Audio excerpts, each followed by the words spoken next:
बात उस दौर की है जब आग, पहिया और औजार इंसान की जिंदगी में एक नए युग का आगाज कर चुका था।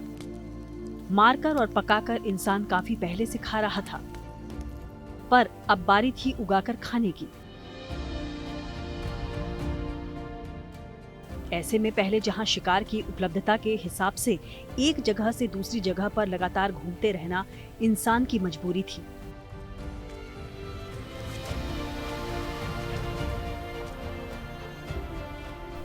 वहीं अब खेती करने के लिए उसे एक जगह बसने का गुर भी सीखना था।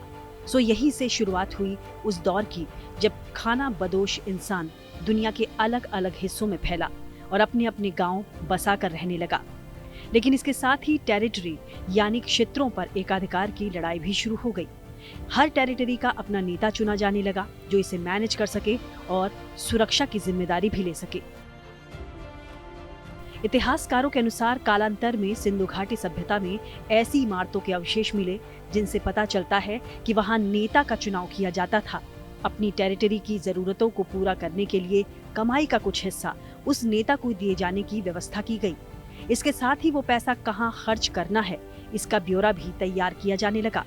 ये इंसानों की बस्ती में बजट का बिल्कुल शुरुआती रूप था। उस समय अंडरग्राउंड सीवेज सिस्टम के प्रमाण मिले हैं। तो अंडरग्राउंड सीवेज सिस्टम सरकार बनाएगी तो उस पर काफी खर्चा आता था।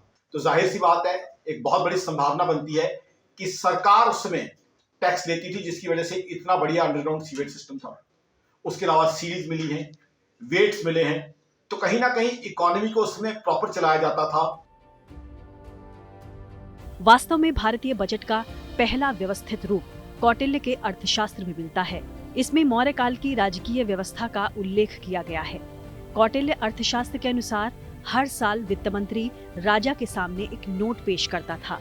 इसमें साल के ओपनिंग बैलेंस, वर्तमान खर्च का ब्यौरा होता था।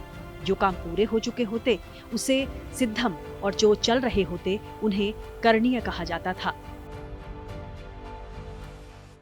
मगध के अंदर बहुत प्रॉपर फाइनेंशियल प्लानिंग की जाती थी। ये भी देखा जाता था कि कहां से कमाई आएगी, कहां से खर्चा होगा।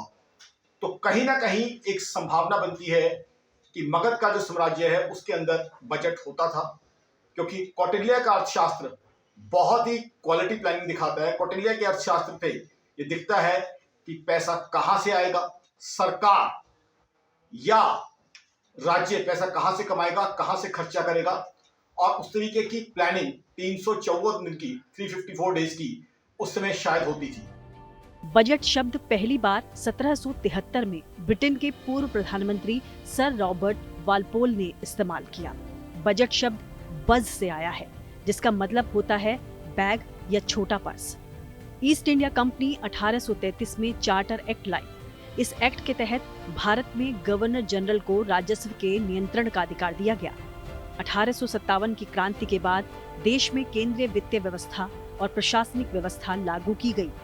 18 फरवरी 1869 को गवर्नर जनरल इन काउंसिल के finance member sir James Wilson ने भारत का पहला बजट पेश किया।